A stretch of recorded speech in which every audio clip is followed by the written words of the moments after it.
Hey there, guys. So today we get to talk with Sam Willing, who I just love saying her name, Sam Willing. She should be here shortly. We're going to dive into her life a bit and some of her motivations, some of her difficulties, some of the things that she's done to get over her process. Hey, Nova. Hey, hey, Mary. How you doing? Thanks for coming here, guys. Wait, Sam is super encouraging. She's super cool. She's like one of those ladies that just looks all put together all the time. She would totally be mortified hearing me say this, but she is. But in reality, it's not that she's not together, but she's also very real. Because sometimes when you see the outside and it looks so pretty and shiny, you're like, I don't know about that. I don't know if you do that, but I do that. But she's legit. She is real. She's transparent. She's vulnerable. She's all the things that make us good human beings. Oh, I can't wait for her to get here. So she's in Seattle, Washington. I think it's Seattle, right? Like right outside of Seattle, maybe. Let's see, Sam Willing. Let's see. Let me go find her, guys. Hold on.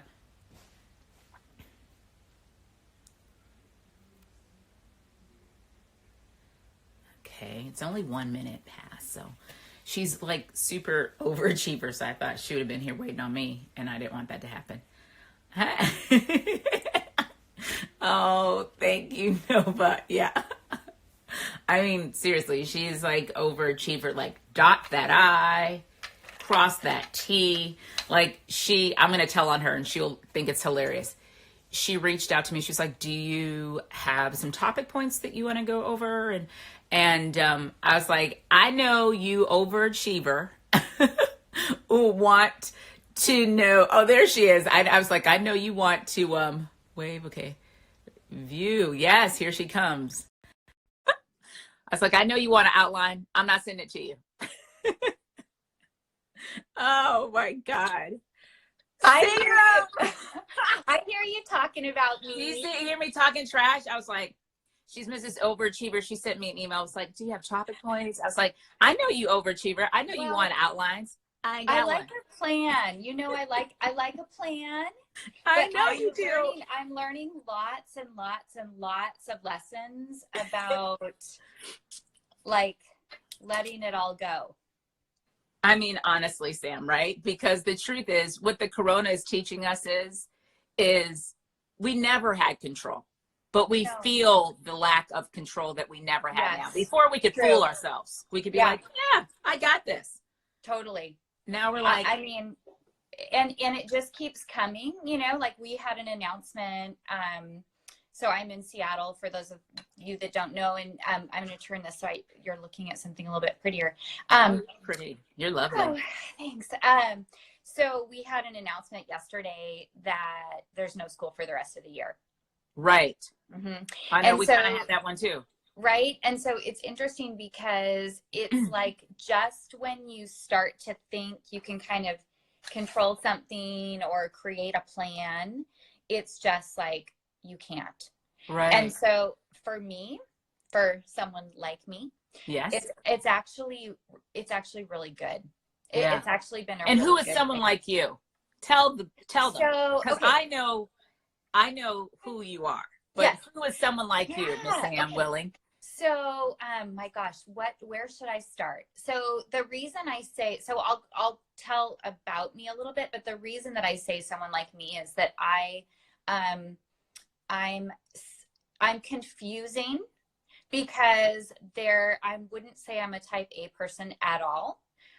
Which might even surprise you because you haven't known me for a very long time. No. So where those two things, like there are certain things, I consider myself introverted, which is also confusing to people because I can be very, very outgoing and I really love people and I love being social and I love going to parties as long as I can leave when I want. Like when like when I'm out, you know, and I love really deep conversations. So I like to go deep and connect, like real connection. Yeah. Which I think is why, you know, you and I connected so quickly. It's true. But so it's hard because I think there are some things in me that operate sort of like type A. Like I do like things to go according to plan, and I do like to have a plan.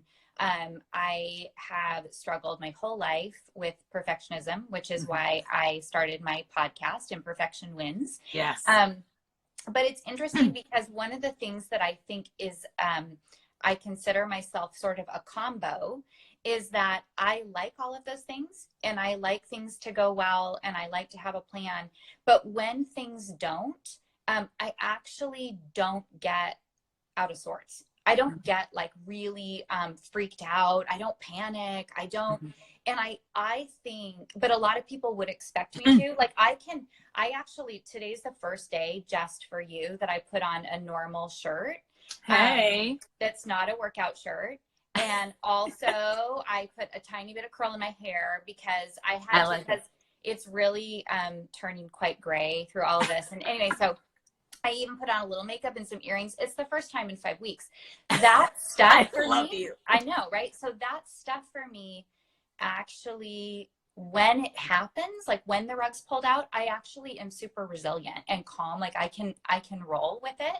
So that is sort of an interesting part about my personality. And I think it's because of how I grew up. I had the rug pulled out from under me a few times. That's what I was going to get to. I was going to ask you, how do you learn that you are a resilient person when the rug is pulled out from underneath you? Yeah. You know what? I think that it started when I was young. I have two loving parents. My mom is like really calm, easygoing, patient, and hates change. Like literally hates change. She likes everything the same all the time. Most people are like your mother. Yeah, I mean, like my dad thrives in change, and he literally lives on the edge all the time. So the two of them find each other was like, oh my gosh. So my mom strapped in for the ride of her life. Right. And you know, I mean, really, her hair is whipping back.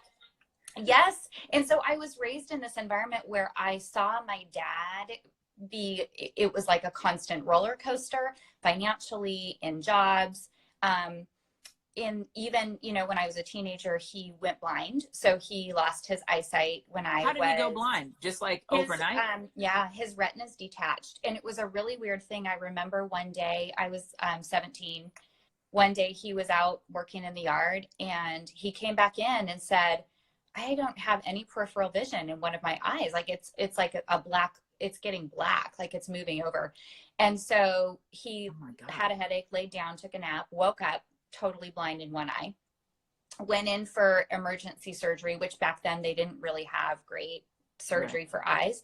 And so he ended up being blind in one eye. A year later, it happened again. And so during that time, that was a really interesting time for me, because I had all of these coping strategies around it. So I was at the age where my life was about me, right? Right, because you're a teenager. It's not about anybody else. Yeah, it's and just I was like, you. oh, no, I've worked really hard for this little thing that I've built. And tell us what was going on in your life at that time. So, you know, like when we're teenagers, especially at that age, we have clearly created our like life and our experiences outside our family of origin. We have our own little thing going on. What is your world looking like right then? So my life was, we had moved to Seattle from Arizona. I had an aunt who is still my dearest relative that instilled some things in me. So we were always sort of on the edge financially as a family, but my aunt was pretty well off, and she started doing things when I was young, like taking me shopping, sending me to tennis camps, sending me to manners school of all things, which, you know, I mean, not things on my parents' radar, but she did those things, and I really enjoyed that. School too. Worked. I can tell, you're so charming. Oh, so charming. So anyway, during that time, you know, at 17, I was a very hard worker. Like that is something that I realized, if I wanted something, my parents didn't have a lot, so I had to work for it. It was like, and I was committed to having a lifestyle. And I don't mean, it wasn't like I was getting my hair done and all these things that our teenagers have today. But there were some things that your aunt had introduced you to that were now a part of your world. Yes. And I was like, I like these things. And so I was a cheerleader. I played tennis. I loved love. I always had a boyfriend. I mean, I don't think I ever was alone That is so until interesting. I college. always looked at girls like you because I was the I like never had a boyfriend. Oh, yeah, I mean, honestly, I've told my daughter, she's 18. She's so much more wise than I am. She is not, she's like, thinks that like she has no time for a relationship right now. And I'm just like, gosh, I would have saved myself so much heartache. She's just, Right. oh my gosh. But anyway, so during that time when that happened to my dad and we lost, my mom never went to college, never worked, really was sort of deer in the headlights. We all, like, within a couple of months, What did your dad do? What did he do before when he had sight? So he was a recruiter. He was like an executive search consultant, like a headhunter. Which is, this is huge though. I mean, like, pause, because I mean, most things in our life, we for sure need our eyes. Yeah. But I wanted people to really get what your father, so he's the sole provider for your family. Yes. He's edge of the world kind of liver. You Yeah. know, he's like, I'm doing it. I'm pushing it. Mom is a sheltered person who wants things to remain the same, and she has no formal education, so really limited opportunities of what she can do. Yes. How many children are in this family? 2. So there's 2 children in this family. I just want to kind of frame it up so people can see that. And now he can't see. Mm-hmm. And he is the sole provider. So I just want to pause real quick and think, what kind of anxiety, traumatic fear your father had to be feeling right then. Yes. And probably did not even have the capability of expressing it. No. And, you know, it was interesting because I was what was happening to me, but I was at the age where I was committed to my life. Like, I was committed to my life, my friends, my world changing in the least amount of ways possible. So I remember that time, but I didn't process that time until I was much, much older. Sure. And I jumped into action. I'm an action person. My dad is also an action person. I am really good at avoiding pain. So I'm really good, right? So this happened. We moved. It was very public. It's hard to hide that your especially dad is now small blind, towns, right? We moved out of our big, nice house into an apartment. My dad went on disability. And I worked 2 jobs. You know the story, but I want people to hear this. Yeah. So I was committed, like, to my life not changing. Right. So one of the things I want people to know, one of those lifestyle changes that you were unwilling to yield to, is you were a tennis player. I was. And it was a big part of my identity, and a big part of my social. And we could not afford for me to take lessons at the same club that all the other kids were taking lessons at. And so I went and met with the owner and said, look, this is what's happening. And he said, I'll tell you what, if you want to clean our tennis courts once a week, you can come to any lesson you want all week long. And so I, for a year, cleaned the tennis courts, 6 courts by hand, every Sunday, using this like massive roller machine that I had to push. I mean, I was like dusty, dripping with sweat. And, you know, not one person in my whole life knew, other than my parents, that I was doing that. I didn't tell anyone, but I showed up to multiple lessons a week, and I loved it, and it kept me going. But this is the point in my life where I developed this strategy of, like, I can outwork them. anyone. I can work it, right? I had 2 jobs. I had, you know, this deal with the tennis lessons. My grades totally suffered. And instead of me at that age, instead of me at that age, because I wasn't sharing with anyone else outside of me, what happened was I developed a talk track in my head that I was a really hard worker, but I wasn't a good student. And so I graduated from high school. I never felt that smart. And I didn't have anyone speaking into my life that was telling me, can you just take a minute and look at your circumstances? Like, can you just look at how hard you're working to maintain all of this, and you're not sharing with anyone, you're keeping it in.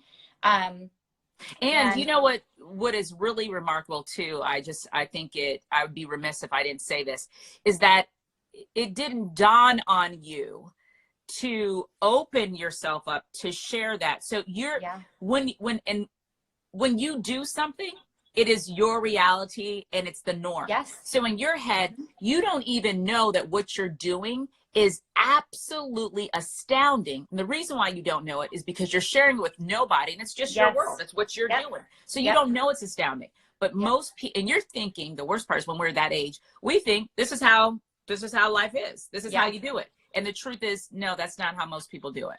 No.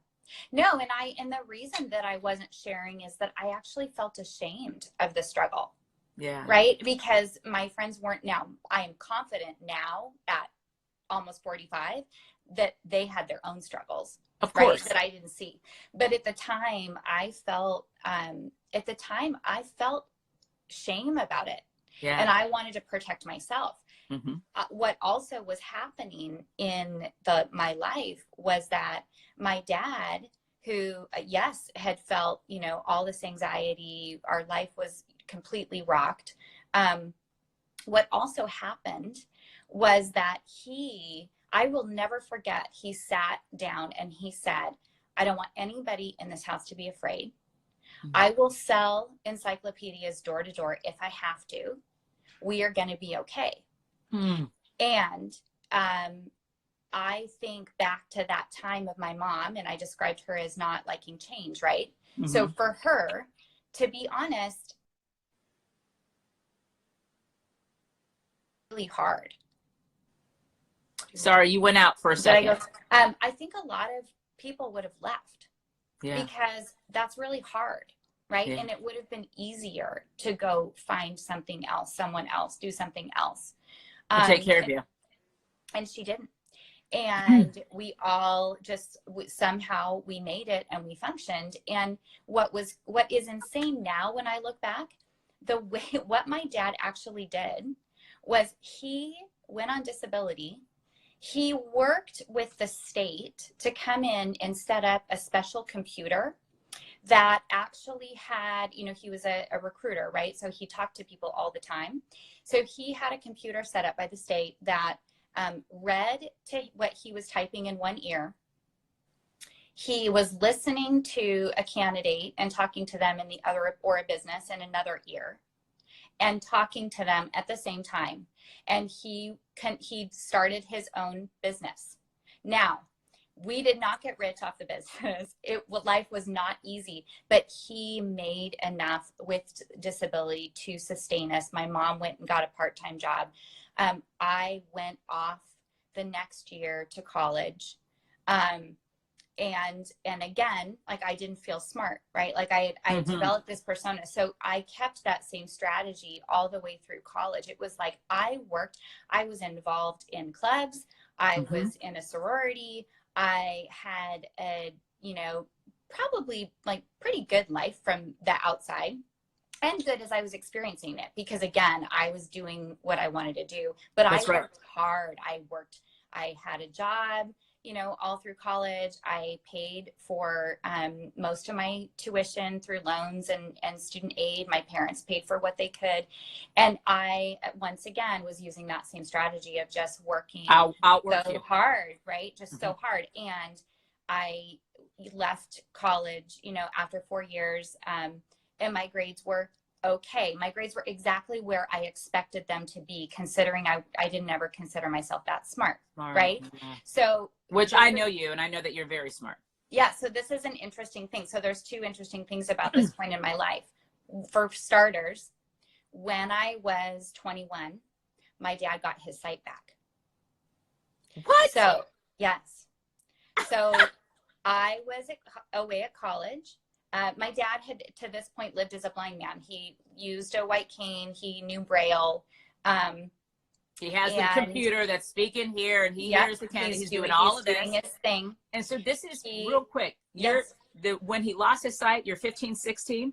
I was I was about 17. Okay, Yeah. 17 years old. He gets his sight back 5 years later, right? Yeah. When you are 21, Mm-hmm. so about 4 or 5 years later. Yeah. And during that whole time, you've been implementing your strategy, outwork them. I'm not smart, but I can outwork them. Yeah. Your lifestyle's not going to change. Mm-hmm. And you're not allowing your father really to fight that battle. You're not allowing anybody to fight that battle for you because you're No. keeping it all inside. Yeah. And I just think to myself, how many times do we do that in our lives? Yes. We think that it is completely on our shoulders to fight Yes. that battle. But anyway, Yes. so now your father's vision comes back. Yeah. Give So that he to me. has this. So he has this. He's sort of a guinea pig for this surgery, and they say, we don't know if it's going to work. We want to try it on you. It's a new laser surgery. There's a 50% chance you might get your vision back. So he has nothing to lose at that point. He's like, great, do it. So he has the surgery. He has his eyes bandaged for a few weeks, and he calls me. We're all on the phone. I'm in my sorority, and when he takes the bandages off, and he takes them off, and he's like, I can see. Now, he could only see out of one eye. The one eye, it didn't work. One eye, he got 20/20 vision back in. Shut it up. Yes. Yes. Wow. So this man, while he was blind during those almost 5 years, he learned to fly fish. He somehow talked the owner of a fly fishing shop into standing in the parking lot with him after the close of business and teaching him to fly fish. Is that same negotiation gene that you had with Yes. the tennis courts? Yes. He made massive amounts of friends. He became, my dad growing up, my dad had always had a pretty bad temper. He was very controlling. Uh-huh. By nature. That's how he was raised. Yeah. He had to let go of that, right? Like he couldn't control. There was nothing. He couldn't control anything. So when he got his sight back, he dove into life like I had never seen. I mean, he didn't have, and the way, what I think happened for him being blind, when you lose your sight, I think you lose your ability to judge other people. You don't know. You don't know what they're wearing. Because you can't. Like. That's you right. Cannot. You are literally just. That's why telephone is such a limited way of communication, or text or email, because I think the number is something like 90, I think it's 94 or 95% of our ability to communicate is visual. Like, we have to take in the whole thing. That's why when you don't have this, you're really impeded on your ability to communicate effectively. And you have to work. If you want to connect, you literally have to work so hard at just being present and just listening. Yeah. And because nonverbal communication is what leads the way, is what I'm trying to say. That's right. And so for him not having that, and so therein, so that's when, I always talk to you about how my dad, he's like always has these like really unlikely friendships, like always, right? Like I talk to him now and he's like, oh yeah, I just had coffee with John. John just got out of prison. And he's like totally light about it. And I used to worry about him, but I get it now. I'm like, oh yeah, I get it. Like he's just not afraid. He embraces people and relationships. And I think it really was born out of that experience. And I think that is why I am like I am also. That was modeled for me. But it was interesting. So that happened in college. So he got his sight back. When did you realize that you were smart? A couple years ago. I'm 45. So I want people to hear a bit about that. I want to know what that journey looked like, because we all believe lies about ourselves. And my interview with Brother Richard, I keep going back to it so many times, but when you articulate the lie, it dismantles it. So the lie that you believed about yourself was that you were not smart. Right. When did you learn, and how? So I believed that. Mm-hmm. I didn't believe I was Was completely dumb. not smart. I just No, believed that I had street smarts and people skills, and like but school. I wasn't book smart. Mm-hmm. So I've always been like amazed at my kids, you know, and like, oh my gosh, they're amazing. Right now, the reality is that yes, they are amazing, and they have a completely different support system Mm-hmm. than I had at the time. Right. So that means everything. That's right. So And maybe also you've raised them, or the culture of your family is one of open communication. So they are allowing you to support them in ways that you never even yes. allowed your family to support No, you. exactly. You know, I never shared all the struggles. I just decided to grit through it. So what happened? So my dad got a site back. I spent, you know, 4 years in college. I was involved in a million things, and, you know, had great opportunities, worked really hard, had lots of friends. I walked in graduation in May of 1998. Now I'm about to tell you something that I literally have not, like, I just started telling people this a year ago. Good. I want to hear it. Look at me. This is a Edge very, of like, my seat. I have kept this bottled up in me forever. Okay. So I met my husband when I was at college. He's 3 years older. I adored him right away. He left college, you know, after graduating. I still had a few years left. When I walked in graduation, I had one 100 level science class left to take because I had switched majors. I enrolled in summer school at my college to take that one class. We were doing the long distance thing. He said to me at that time, I really don't want to do long distance. Will you just take it at home at a community college? And I said, sure, I love you. I'm blinded by love for you. I can say that now because we've been married for 21 years. So I don't regret this, but so I say, of course, right? I don't want to do long distance either. Of course. So I dropped the class at my university. I walk in graduation. I come home fully intending to take it at a community college. Life gets busy. I land an amazing job right away because I have stellar interviewing skills, right? Like I know this, I'm in human resources right away. I know this about myself. And I have all this anxiety about taking this one class, but I'm like, I'm going to do it. Of course, right? I'm literally a minute away from graduating. So of course I'm going to do it. Anyway, life happens. I get a great job. I start having babies. In the back of my head, I think I'm still going to go back and take that class. And then at a certain point, I thought, I'm going to be a stay-home mom forever. So why does it matter? It doesn't matter. Who cares? I'm not going to do it. So I let it go. So for years and years, I let it go. And and I did spend a period of time staying home with my kids, which was like so amazing and fabulous. A few years ago, I went back into the workforce and once again, you know, worked my butt off. Of course. To be the best, to do a great job, made lots of sacrifices. And here I am, you know, now I'm the vice president of people at a biotech. So, I mean, it's a really fancy job you have. It's a really fancy job. It's a fancy ass job. Yeah, it's a big title, fancy job, like all these things that like I never even really aspired for. So about a year ago, I said to my husband, before I took this job, I said to my husband, I know this sounds crazy, but I'm going to finish. I'm going to take that class. I'm going to finish school. And he goes, that's great. He goes, I mean, if you want to do it for you, do it. Like, I don't think you need to, but if you want to do it for you, go do it. And so I said, I do. It's really important to me. So I called my university and I said, hey, remember me? I want to finally take that class and get my degree, because I had carried it around. I'd actually felt really ashamed about it for a really long time. Hence the fact I had never told. My husband and my parents were the only ones in my whole life that knew this. So I call them and say, hey, remember me? I want to finish. I want to take that class. And they say, welcome back, but we've changed all the requirements. So you have 6 classes to take now.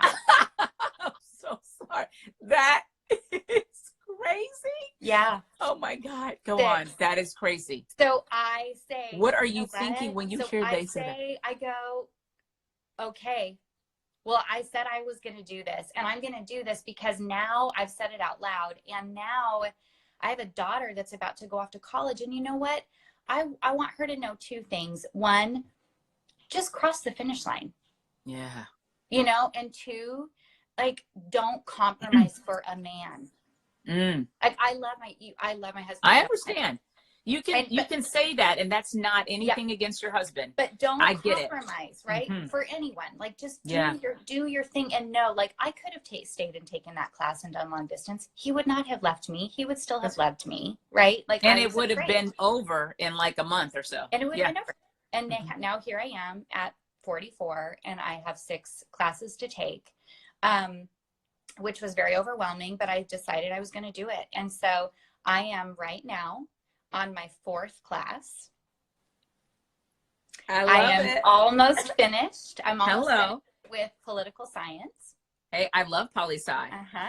Good for you. I don't love it, but I find it informative. I find it so interesting. And it's interesting, right? Because this just shows you how we carry things around with us. When I was offered this job, this big fancy job, I said to the CEO, okay, well, I just really need you to know something about me. And he goes, okay. And he's known me for a long time. He goes, okay. I said, I never finished my degree. And I told him the situation. And I said, I know in this job, like, it's a public company. We're going to have to do a press release. I'm going to have a bio. Like, I don't have everyone I work with. They're all MDs, PhDs, all of them. Yeah. Masters, blah, blah, blah. I never actually said this out loud, and I've never lied about it. I've never put it on my resume. No one's ever asked me. But this is real for me, and I'm finishing. And he looks at me, he goes, okay. I mean, I'm glad you're finishing. That's great. Do you feel better now that you've told me? Like, we feel like, well, now will you take the job? You know what's amazing? You know? Pause. What's amazing is how big we can build things up internally. That shows us the power, the negative power sometimes of isolation. Isolation of thought, isolation of experience. You let nobody in on this, right? So you build it and you create something that's not even real. You build your very own Godzilla. And then you share Godzilla with the person. And I love what you say, because that is the experience I hear every person who tells me a story like this. The other person's like, oh, okay, right on. Oh, okay. So what's the next step? And you're like, can we move on? Yeah. Like, can you move on from that? Did you not hear I told you about my monster? I just told you about the monster. It's coming after all of us. And you seem to be like, do you want a latte? Or would you like a cappuccino? Yeah. Like, can we move on from this now so that you can actually do the thing that's attracting me to you? Like, you know, I mean, it's so interesting. And, you know, and also, like, back to that story I had told myself about not being smart. You know, it's interesting, Shay, because I've gotten an A in every class. Of course you have. Of course you have. And you know why? Because I had already started to realize that I am smart. And I can do it. And I have a lot of support around me and a lot of encouragement. And the more I've told that story now I wear it like a badge. Now I'm like, I didn't finish my degree. That's right. Right? Like, it's, and I've also been able to add value to the world. So the whole time. Right? Like, those two things don't go together. No, they don't. So I feel like you're finding your stride now in your life. I just talked about it this morning on my run. Every time I start running, Sam, in the morning, I am slow and rickety. I can't get my breathing together. My pace is all over but around mile 1 or 1.5, I hit my stride. You get going. I'm in my breath. I'm in my zone. I'm in my cadence. I have my rhythm. And so I think that's a bit of life, right? Yes. We all start out, I think it's anything new, it's rickety. It is feeble at best. Yep. But I think the idea is, if you stick with it, if you keep going, you will get your stride. And it's really, who cares if the start was wobbly? It's how you finish. Did you finish? Yeah. And I think also, like, just say it. Like, yes. Because if you don't say what you're feeling or what you're experiencing or the stories that you're creating in your head, you don't even know they're stories. You just decide they're true. And that's what I'm saying. But you only can decide that they're true when you don't let anybody else on it. You stay isolated in your silo with it. Yes. So then it is the truth. You don't even know it's a lie. It's kind of like my best girlfriend who grew up was raised by 2 missionaries, super a very, very frugal man. And he put 2 kids through college on a missionary salary. They're in Holland. But the reason why I tell this is when we were in college, this is what I'm saying. If you don't tell your story, if you don't share it, if you stay isolated, you think that it's truth and you think it's how everybody else does it. So when we were in college and we were going to the movie theaters, she goes, Joy, she was like, okay, who has the popcorn? Who's getting the candy? Who's getting the soda? And we're all like, the movie theaters is getting the soda and the popcorn. She's like having anxiety. No, not just is she having anxiety. She and her family, before they went to the movie theaters because they were missionaries, somebody bought the candy, somebody bought the popcorn, somebody bought the soda, and you put it in your purse. And so when she said it, she goes, but it was her normal, right? So she was like, okay, so are you getting the candy? You're all are looking you at her. Are you getting the popcorn? And we're all like, nobody is getting it. It's at the movie theaters, Joy. But you won't know. So my point is, you don't know your narrative is not based in truth when it's all you know and you're silent in it. Yep. It is so true. And I think it's what is interesting and what's been liberating, but you know, I still have a lot of work to do like everyone else. But I think, you know, like I said, I didn't even really process my story or my dad or everything that we went through growing up and some of the strategies that I held on to through life. I didn't even process those things until much later in life, you know? And I think, it's because I was in a hurry. Like I said at the beginning, I'm really good at avoiding pain. So it was like, oh no, I'm in a hurry. Like I'm in a hurry. I got to get things done. I've got a program, which is why I said people's first impression of me can often be that I'm type A and like, oh my gosh, you've got it all together. And like, you're actually like, if you opened up my drawers or my cabinets or my car, you would be like, oh, hello. Okay. She's human. And it actually doesn't bother me. Like that's the stuff that doesn't bother me. You know, I'm like, yeah, no, so the more I've talked about it and just have been honest about my struggles and how I'm feeling and just this whole, I think I'm starting to get more comfortable about where I came from and see the value in it instead of trying to, I had my show yesterday was on authenticity. Tell everybody about your show. Well, my show. So I have a podcast and radio show called Imperfection Wins. Yep. And it started completely by chance, organically, because I had something in me that I had to get out. It was not part of the plan. I'm on my 2nd season, and really the show is about just spreading a message of authenticity and grace. And I really needed, I always say I talk about on the show and have guests on that talk about things that I need to hear myself. And so it started with me just sort of getting tired of people, really me, just being so bogged down by the world's standards and expectations and what, you know, how my vacation should look and my life should look. And I was so tired under the weight of my own expectations of myself.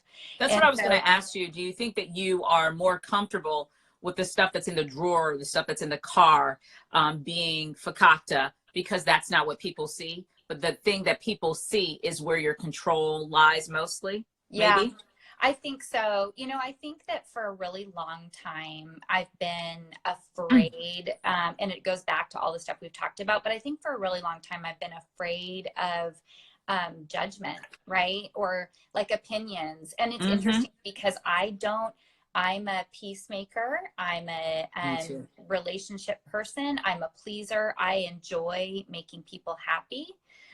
Which is sort of ironic because I also have been in human resources for years where I'm a master at having really hard conversations. Yeah. But when it comes to me, like I really thrive on positivity. And so I really don't want to make anyone feel uncomfortable, not included.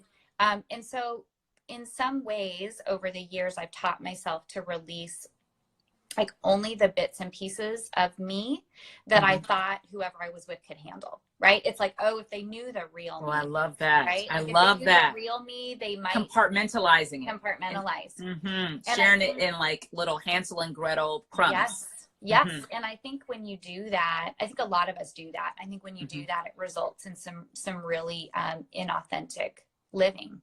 And it's not even intentional. It's not like I'm like trying to be fake, or it's just like it just happens, right? Because you want to avoid either your own discomfort or someone else's discomfort. That's right. And so my girlfriend calls that not being a peacemaker as much as a peace lover.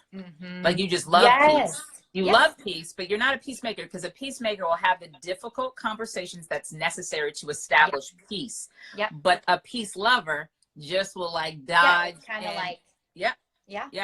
I love that when she brought that up. No, I think that's such a good call out. And I think it's really what doing my show has done for me. And I've met, you know, so many incredible guests and people that have really expanded my heart, my mind, my view of myself.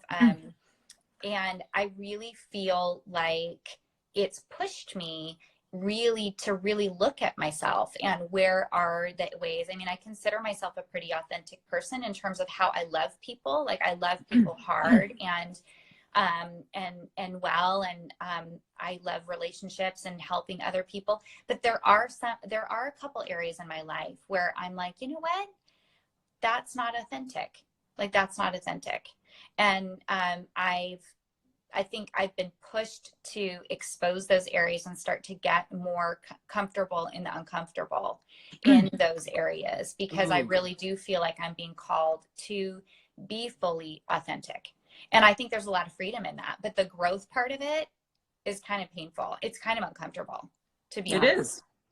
What is most uncomfortable to you think? I think worry. So just one example. So I would say that, you know, that my faith is like totally paramount to who I am as a being, and everything that I do, the way I coach people in my job, the way I handle conflict in my job, the way I love people, it's all rooted in my faith. And yet I live in an area, and we are in a time where faith is complicated, right? The word faith, calling myself a Christian for some people is complicated. So and I feel like I'm very inclusive. Like that's something I really work hard on, right? And, and so, I think Jesus worked hard on it too. Right. And so that's kind of where I come from. But I also realize that there is this other side. And so I have intentionally not been really outspoken about that. A lot of the work I do is rooted in faith. I've intentionally and your Christian faith very specifically. And so, and the reason that I haven't talked about that a lot on my show or on social media is that I don't want to alienate anyone. And I don't want them to make judgments or assumptions about me, like, oh my gosh, she's a Christian, which also equals judgmental, right? Or whatever their story is about it. I want them to know their experience. And I want them to know me and see how I'm loving other people, and then go, oh, okay, and she's a Christian, so it's okay. Like it's sort of like it's part of me, right?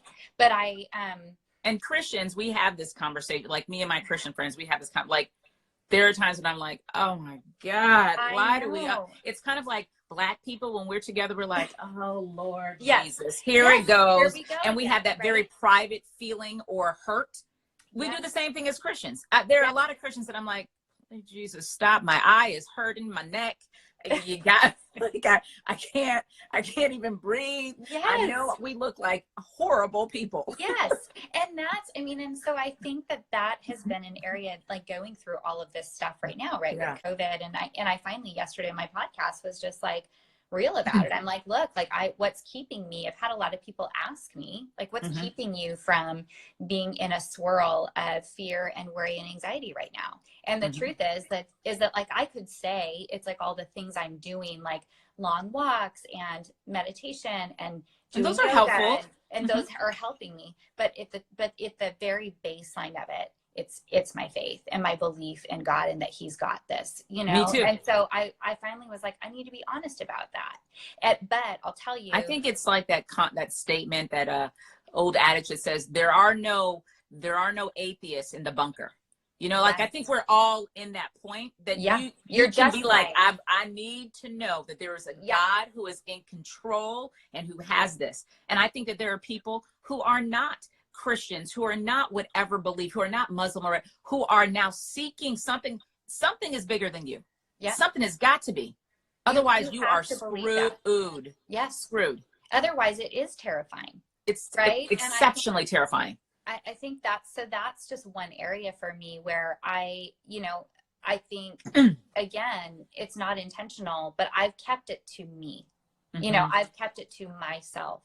And I think that's where I've done the same thing in many times in my life. Right? It's like, that's where I feel like I'm being pushed right now. It's like, you've got to be like, I have a platform, you have a platform, and what you put out matters. It does. And it matters that you and I are modeling being authentic, right? Yeah. And like being vulnerable. Like, this is who I really am. And it's okay. And even though it gives me a little bit of anxiety, because I think sometimes I'm like, oh gosh, like if I use the word God on my podcast, are people going to just stop listening? Like, I don't know. And then I think, no, that is back to that old strategy, right? Around fear and control and trying to be contained. And that is not what I'm doing anymore. I have to remind myself that. Exactly. And I think it's also they know who you are now. They've established your personality and your character. It's one of the questions I would ask people the most. Oh, look, someone really thinks you're super beautiful. So like, one of the things that was really a challenge for me is that I go,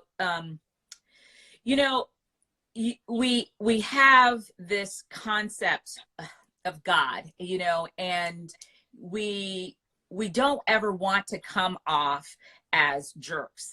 And, and when I have had people say things or do things to me, like when this was a question that I asked people, and I would say the thing, when you ask this question of yourself, Sam, I think it will give us even more freedom we live in a secular world. We do what we do, and we are called to the world, and we take our truth with us. So when I first got with my husband, and at the time we were just dating, he hadn't even asked me to marry him, and he is white, and he is from a Christian family, which these are the wonderful people who are like, don't marry that black girl. Right. Because we love the Lord. Because we love the Lord. We love him. So don't marry her. This is what I'm talking about. Right. So when his sister and I were, and she's quite a bit younger than us, like 14 years, we were in her room, and I was, I was visiting his family for Thanksgiving. It's my first time meeting them.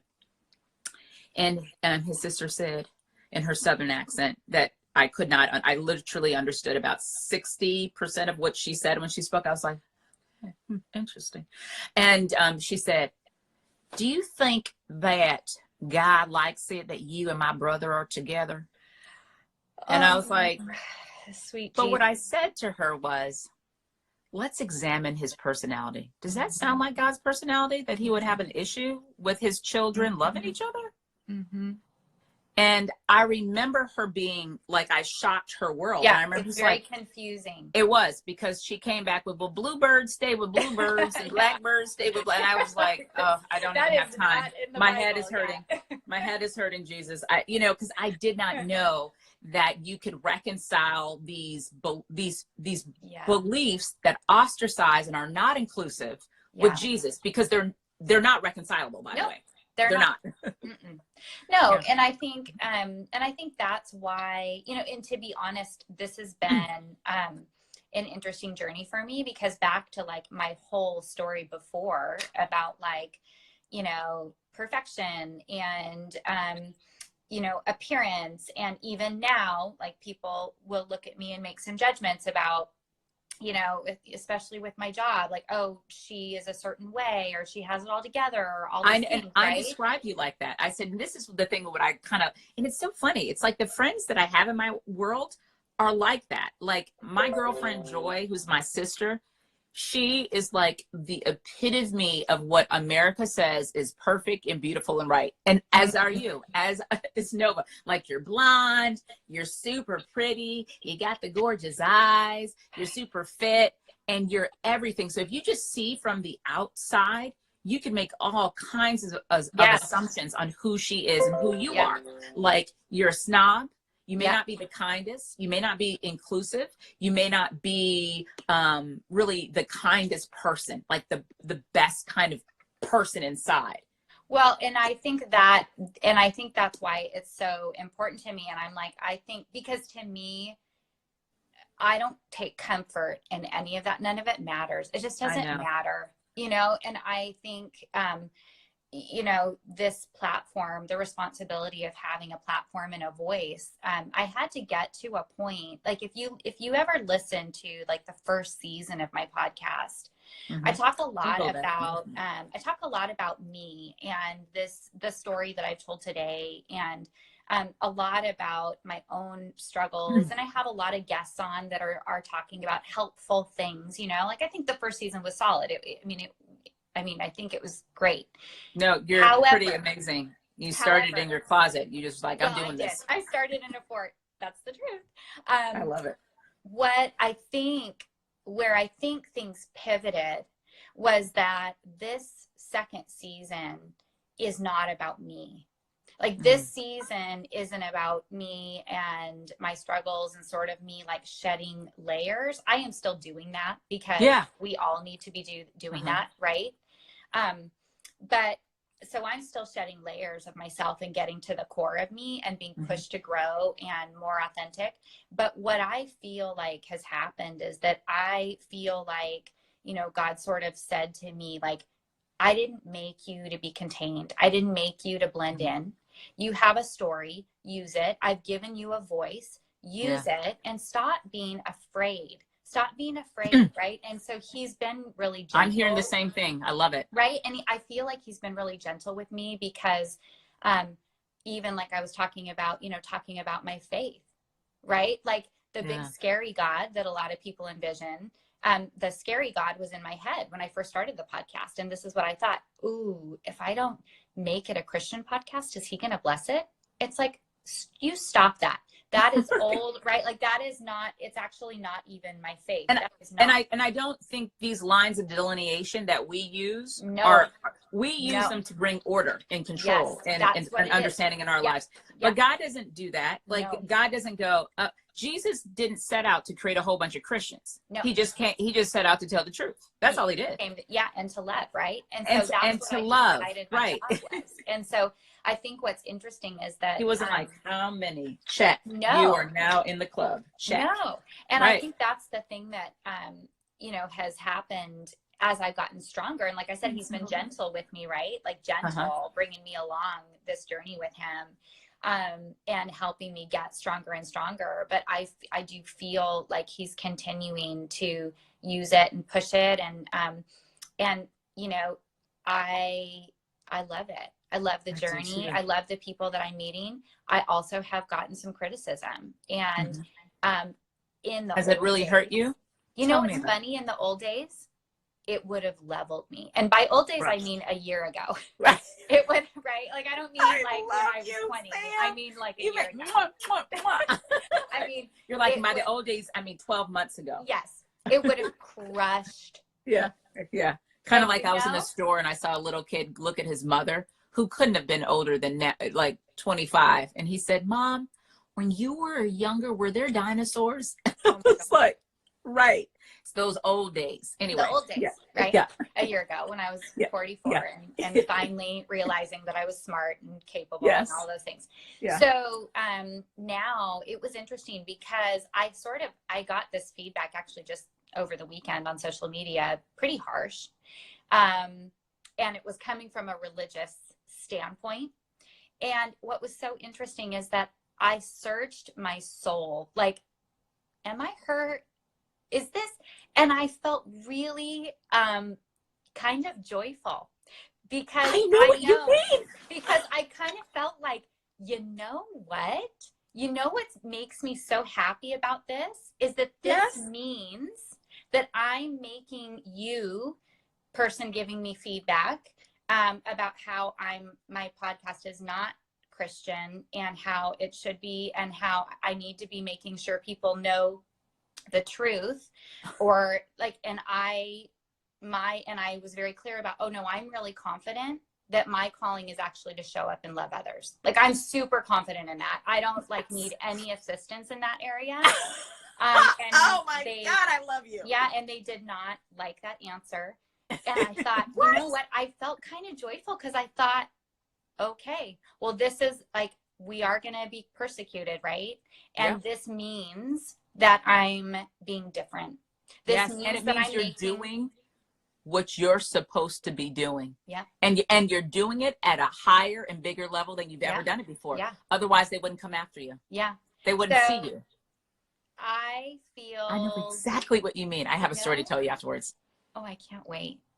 It's a little long, but it's... Shay, I just love you so much, and I have to go to a meeting for my big job now.